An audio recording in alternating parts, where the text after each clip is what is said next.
A quiet suburban neighborhood. Children laugh and play outside. A mother, protective and proud, watches over them. But in just a few minutes, that ordinary day would take a dark turn. A knock on a door, a single gunshot, and the family left shattered forever. This is the story of Ajike A.J. Owens, a devoted mother of four, whose demise shook a community and sparked nationwide outrage. Ajike Owens lived in Marion County, Florida, with her four children. She was vibrant, loving, and deeply committed to being a mother. Her friends described her as warm, resilient, and full of humor. Someone who lit up any room she walked into. But not every relationship in the neighborhood was peaceful. Tensions had developed between Owen's family and her neighbor, Susan Lawrence, a woman in her late 50s. Disagreements had reportedly happened over children playing near her home. What started as a small dispute slowly grew into an atmosphere of resentment and unease. In many neighborhoods, uneasy relationships can simmer quietly over years, unspoken and unresolved. But here, concern turned into distrust. Children sometimes wandered near Loring's yard and she reportedly yelled at them and threw objects at them before. Owens, like any mother, believed in protecting her kids and maintaining peace. But the divide between the two households widened over time. Neighbors later recalled feeling uncomfortable but unsure of how to intervene. Some had heard arguments, others noticed the growing hostility and worried it might escalate. Still, no one imagined it could reach deadly proportions. On the afternoon of June 2nd, 2023, Ajike's children were outside playing, as they had done so many times before. A confrontation occurred between one of her children and Lawrence.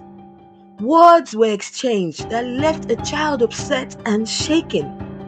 When Owens learned what had happened, her maternal instinct kicked in. She walked over to Lawrence's home to address the situation directly. Her children followed, some standing nearby watching. She knocked on the door, a firm, decisive knock, not knowing that within moments everything would change. A single shot was fired from inside the home. Owens was struck. Her children witnessed the violence unfold in confusion and horror. Just minutes earlier, laughter had echoed through the neighborhood. Now panic replaced joy and cries for help broke the stillness. The sound of the gunshot brought neighbors to their windows and doorways. Some rushed to the scene. Others froze. Shock rippled through the streets as reality set in. This wasn't a dispute anymore. It was something irreversible. Word of the shooting quickly spread. People wanted answers. How had a disagreement between neighbors escalated into deadly force? Lawrence initially claimed self-defense, referencing Florida's Stand Your Ground law, a legal principle that allows the use of deadly force if someone reasonably believes their life is in danger. But investigators determined that Owens had been unarmed. She posed no immediate physical threat. Public outrage began to build. Friends, relatives, and community members questioned why a mother had been shot through a closed door. Why hadn't there been a conversation instead of violence? As emotions rose, attention turned to the legal system. For several days after the shooting, no arrest was made. That delay ignited anger far beyond Marion County. People took to social media. Advocates and attorneys, including high-profile civil rights voices, demanded accountability. Eventually, authorities arrested Lawrence. She was charged with manslaughter with a firearm, along with additional counts of assault, culpable negligence, and battery. For many, the arrest marked a turning point, but it could not reverse what had happened or heal the ache left in four young hearts, now motherless. Investigators and legal experts examined the context. Was stand your ground law being misused? Should there be a stricter requirement before deadly force is justified? The debates deepened. Some argued the law protected unarmed individuals too broadly. Others insisted it was necessary for personal defense. But one question overshadowed the rest. If Ajike had not been a black woman, would the outcome or the delay in arrest have been different? Civil rights attorneys pointed to long-standing patterns where black victims of violence struggle to receive immediate justice.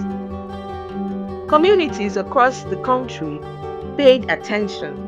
People saw echoes of past cases where fear, prejudice, and firearms collided in fatal ways. Meanwhile, Ajike's children had to navigate a new world without their mother. They were not simply witness to tragedy, they were survivors carrying the weight of trauma. Family members stepped in, friends and supporters offered help, meals, shelter, and love. For nothing could fill the space left behind by someone described as the anchor of her home. Memories of her filled the silence, her laughter, her encouragement, her insistence that her children dream big, stay respectful, and walk with pride. Those closest to her spoke at vigils, sharing stories of her generosity and strength. People who had never met her held candles, marched in peaceful demonstrations, and signed petitions calling for systematic change. Her death became not only a local issue, but a national talking point. News outlets covered her story. Activists amplified her name. The community organized rallies demanding both justice for her and broader reflection on how easily conflict can escalate when hostility, fear, and firearms intersect. Her children, though young, understood something permanent had happened. Suddenly, life was measured in before and after. Counselors and advocates worked with them, trying to help them process their loss and grief. Relatives assured them their mother's name would never fade, that she would be remembered as loving, devoted, and fearless. Questions about neighborhood safety, race, conflict resolution, and access to firearms gained renewed urgency. How can communities prevent tragedies? When does fear become prejudice? When do words turn to violence? And how can the justice system ensure accountability without delay or bias? Over time, supporters focus not just on the crime itself, but on legacy. How to honor what Ajike represented in life. She was more than a headline. She was a mother, raising 4 children with care and purpose. She was a friend and a neighbor. She was someone who deserved to grow old, celebrate birthdays, witness graduation, and continue loving and protecting her children. Her story forces us to confront the cost of unresolved tension and the ease with which anger and fear can override humanity. It reminds us that every altercation has a human side, children, families, and futures attached to its outcome. As months passed by, the legal process continued. The public followed closely, wanting assurance that justice would not be delayed or denied. Community members stayed engaged, not only to support the Owens family, but push for broader conversation about safety, equity, and the misuse of self-defense claims. Ajike A.J. Owens should be remembered not just for the tragic way her life ended, but for the love, strength, and devotion she gave to her 4 children. Her story is a sobering reminder that behind every headline is a family forever changed. We say her name not to revisit sorrow, but to stand against silence, to make sure future conflicts never escalate to the same irreversible place. If this story moved you, if you believe stories like Ajike's deserve to be heard, honored, and learned from, then help us keep her memory alive.